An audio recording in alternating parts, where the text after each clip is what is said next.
Sebelum menonton, jangan lupa like, subscribe, dan tekan tombol lonceng. Selamat menyaksikan. Halo sahabat Eljon, kembali lagi di Eljon Medical Forum bersama saya Cynthia. Dan hari ini tentunya di Eljon Medical Forum kita akan membahas seputar dunia kesehatan. Hari ini kita akan membahas berkaitan dengan mental dan juga pekerjaan, yaitu perasaan burnout dalam bekerja. Sebetulnya tanda-tandanya apa saja sih seseorang mengalami burnout, kemudian juga burnout itu sendiri apa sih artinya, akan kita bahas bersama narasumber kita hari ini. Sudah hadir bersama saya, ada Bu Feni Mulyani yang merupakan psikolog. Halo Bu Feni. Apa kabar, Bu? Baik. Baik.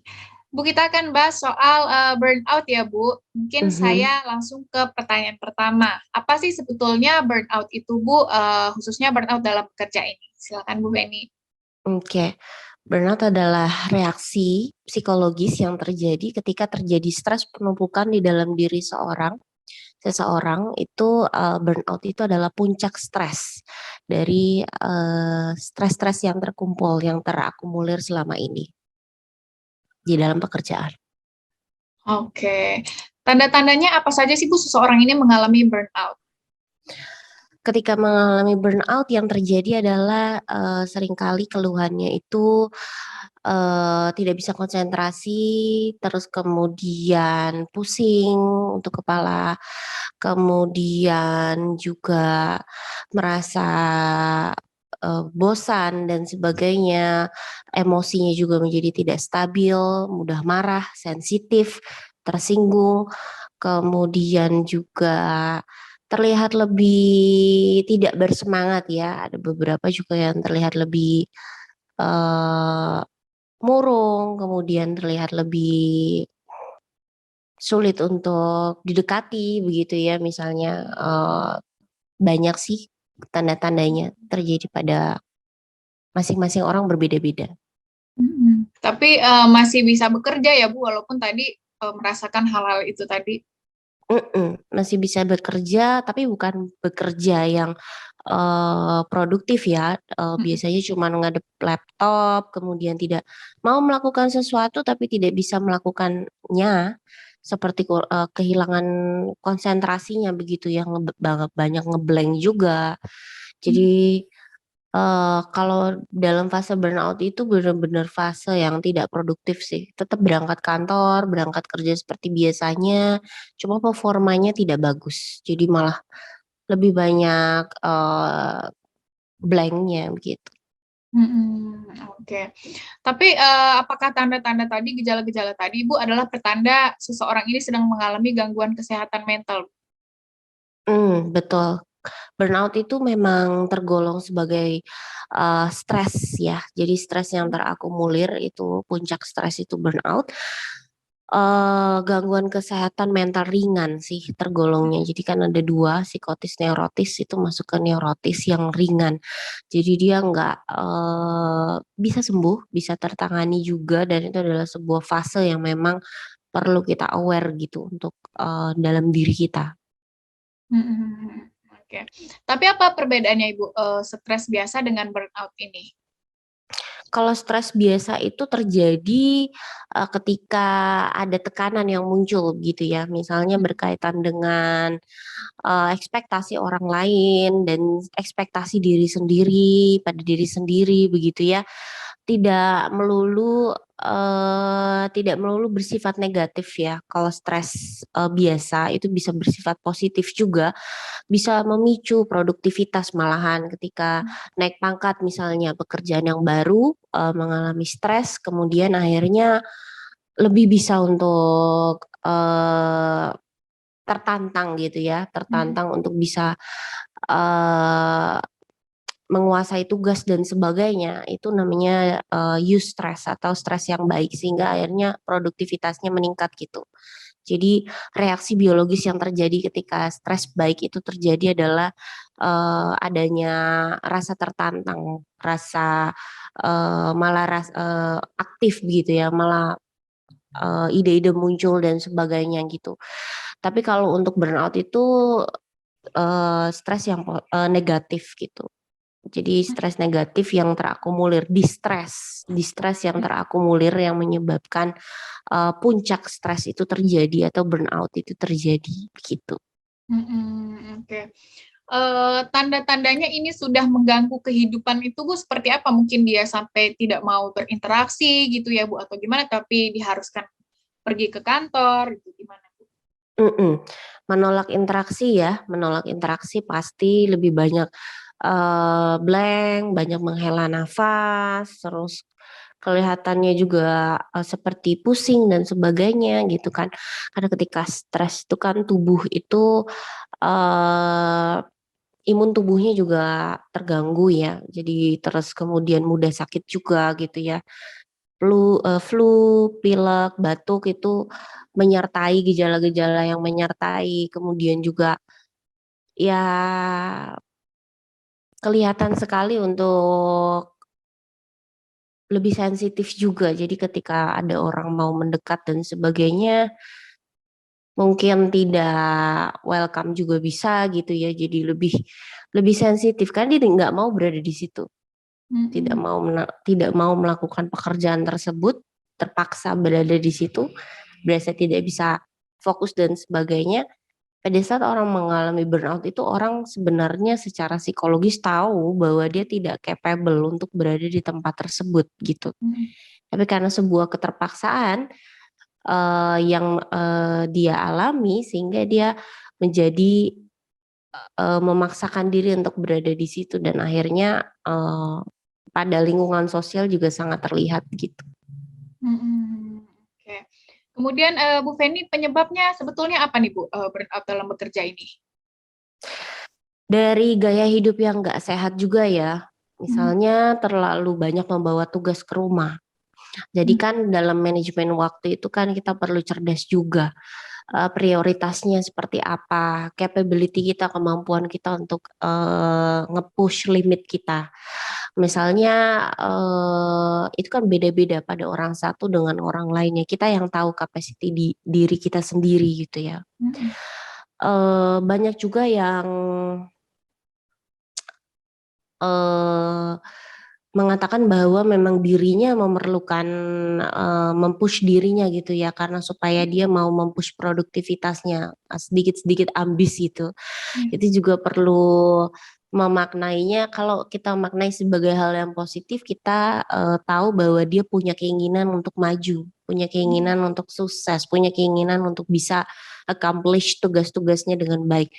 Tapi dari sisi negatifnya kalau dia tidak tahu, tidak aware dengan capacity diri dia secara kesehatan, secara, konsentrasi, daya tampung secara psikologisnya seperti apa, itu Mhm. juga akan, mencelakai dirinya sendiri begitu ya. Mhm. Jadi, di-push sampai, kalau misalnya kita pada orang naik mobil kan yang bagus adalah yang stabil kecepatannya, tapi kalau yang gaya hidupnya kurang bagus itu di-push sampai kadar yang paling puncak gitu ya. Nah di puncak ini terjadi puncak burnout itu dan akhirnya, namanya mobil kalau di-push terus tanpa rem dan tidak stabil jalannya, dia akan drop. Mhm. Nah, drop itu yang, orang lihat gitu, bagaimana dia pas dia di puncak orang juga lihat bagaimana dia sangat, apa, kelihatan kelelahan tapi dipaksa. Mhm. Biasanya orang akan bilang, "Kamu tuh sebenarnya udah capek, Mhm. take take a break," gitu, "take your break," gitu. Tapi dia kadang-kadang tidak aware, tidak mindful, tidak menyadari capacity dirinya bahwa tubuhnya lelah, bahwa Mhm. psikologisnya juga, sebenarnya pada saat itu dia terlalu memaksakan itu sehingga akhirnya, drop begitu. Nah itu yang, terjadi dari gaya hidup yang terlalu memaksakan itu, terlalu memaksakan diri, Mhm. kurang istirahat, Mhm. terlalu, bekerjanya terlalu over limit ya, over waktu, kemudian, prioritas hidupnya juga tidak diatur dengan baik. Pada saat seperti naik mobil itu ya, pada saat sedang posisi landai, pada posisi stabil, kita kan mengambil istirahat kita juga dengan baik ya. Mhm. Nggak selamanya bekerja terus, jadi harus ada juga, free time-nya untuk bisa merawat diri begitu ya. Mm-mm. Makan, minum, nutrisi juga perlu terasup dengan baik. Kemudian sosialisasi juga, jadi semua juga dilakukan dengan baik sehingga stabil. Kemudian ya pada akhirnya ya kembali lagi kepada kondisi psikologisnya orang juga, orang itu sendiri gitu. Dari gaya hidup terus kondisi psikologisnya juga, di mana dia juga tidak menyadari bahwa manusia itu punya keterbatasan gitu. Jadi terlalu ambisi, kemudian tidak realistis juga. Banyak hal yang sebenarnya butuh proses kan, tapi kan anak millennials nih sukanya instan, cepat begitu ya, sehingga akhirnya yang cepat-cepat itu tidak terjadi sesuai dengan apa yang dia pikirkan, dia menjadi stres gitu. Padahal dia sudah mengerahkan seluruh tenaganya sampai puncak. Dia berpikir apabila berada di puncak ini semuanya akan selesai. Turns out berada di puncak itu adalah keinginannya dia ini semua akan selesai, ternyata tidak selesai dan tidak sesuai dengan apa yang dia inginkan, menjadi frustasi gitu karena dia sudah mengerahkan seluruh tenaganya. Sebaliknya ketika kita save energi, kita mulai save energi kita untuk lebih stabil, untuk menjalani proses yang terjadi, itu kan lebih possible orang untuk lebih bisa stabil dan tidak mengalami burnout itu. Itu sih yang terjadi. Oke, berarti bisa jadi orang-orang yang nge-push dirinya gitu ya Bu, dia tidak menyadari bahwa dia sudah burn out, terus dia terus nge-push gitu kali ya Bu? Betul, seperti itu. Oke, nah kemudian Ibu, sebetulnya tanda lingkungan kerja yang sudah tidak sehat, tidak baik gitu, seperti apa Bu? Biasanya kan one man show, jadi di kerja timnya nggak terjadi. Padahal bobot kerjanya tuh besar, deadline-nya tertentu ya, terbatas gitu, sehingga ada satu orang yang bekerja terlalu capek, terlalu dominan, terlalu capek, akhirnya kan drop. Itu juga bisa terjadi, akhirnya burnout. Burnoutnya marah-marah dan sebagainya, benar-benar. Biasanya burnout ketika sudah sampai titik puncak, dia marah-marah, dia bilang, udah saya nggak mau ngerjain ini lagi deh. Malah jadinya nggak mau, dari mau banget malah jadinya nggak mau, malah membuat ini seperti tekanan untuk dia gitu ya. Lingkungan kerja yang kurang suportif gitu ya, kurang bisa kerja timnya kurang ada, kemudian dalam misalnya atasan begitu terlalu banyak memberikan beban tugas yang kurang realistis sampai harus dibawa ke rumah, kemudian sampai membuat pekerjanya sendiri kewalahan dengan beban tugas itu gitu. Sebagai atasan atau pemimpin tim kan sebenarnya bisa mengetahui ya apabila dia saja tidak sanggup, masa karyawannya disuruh melakukan tugas yang segabrek itu dalam satu kali waktu, itu kan hal yang muluk gitu ya. Itu membuat karyawan juga menjadi pola hidupnya jadi nggak sehat gitu. Dan itu mempengaruhi pekerjaan tim juga pada akhirnya gitu. Jadi biasanya lingkungan seperti itu yang mendukung gitu kan. Terlalu demanding, terlalu banyak permintaan yang hadir, beban tugas yang besar begitu ya. Kemudian ketika mengambil waktu istirahat seakan-akan itu mencuri waktu kerja, padahal itu kan istirahat adalah privilege ya, salah satu asupan yang baik untuk diri manusia, karena kan ini berhubungan dengan manusia bukan robot, maka perlu ada istirahat supaya menunjang produktivitasnya juga. Itu juga mendukung lingkungan kerja yang tidak mendukung manusianya bisa bekerja dengan sehat. Lingkungan kerja juga yang masing-masing orangnya juga kurang peka satu sama lainnya. Jadi kan selain kita tahu bahwa beban kerja juga perlu dibagi, kita juga perlu tahu bahwa ya semua dalam satu sisi itu perlu saling support ya. Ada lingkup yang bisa sebagai sarana untuk bisa saling support di dalam lingkungan yang terlalu saling menjatuhkan, kompetitif yang tidak sehat, gitu, geser sana sini dan sebagainya, menyebabkan orang tuh selalu pada keadaan insecure yang tidak sehat gitu ya. Dia cemasnya karena takut tergeser dan sebagainya, tapi bukan hal yang positif ya, bukan karena sisi kompetitif yang sehat, tapi lebih kepada karena memang eh, iklimnya yang memang tidak sehat di dalam situ gitu. Banyak sih, banyak hal yang bisa mendukung orang untuk berada pada situasi sebenarnya dia tidak mau. Bukan dari faktor internalnya dia bagus gitu, mindfulnya bagus, dia tahu dia punya kapasitas keterbatasan tertentu, dia tahu manage-nya, tapi lingkungan eksternalnya nggak bagus.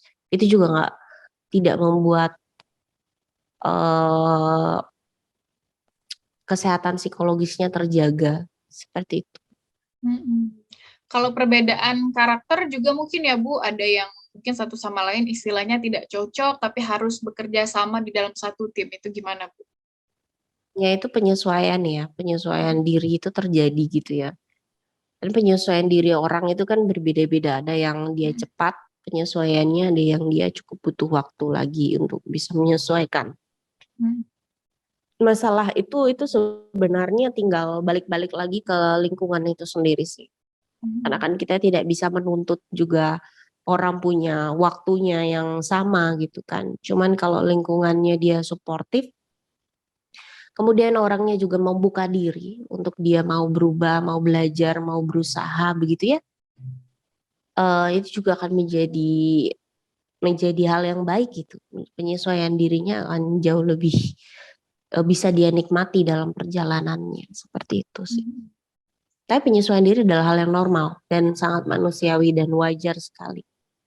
Begitu. Oke. Kemudian ada gejala fisik juga nggak sih Bu yang dirasakan ketika merasa stres bekerja, burnout ini Bu? Yang tadi seperti saya sampaikan ya, pusing, kepala pusing itu sudah biasa ya. Kalau stres itu kan memang tekanan imun tubuhnya melemah, terus tekanan dalam diri juga itu akhirnya membuat kepalanya juga bisa pusing, asam lambung juga naik, begitu ya. Stres memicu asam lambung juga naik. Kemudian ya pada akhirnya tadi flu, batuk dan sebagainya. Penyakit-penyakit yang terjadi ketika imun tubuhnya dia melemah. Itu juga menjadi tanda-tanda juga sih. Gitu. Sahabat Eljon, itu dia tadi kita sudah tahu ya apa itu tanda-tanda burnout dalam bekerja, penyebabnya juga, serta tadi ada beberapa tanda-tanda juga bahwa lingkungan bekerja tidak sehat. Tapi jangan kemana-mana karena nanti kita akan lanjutkan lagi bersama Bu Feni, tetap di Eljon Medical Forum.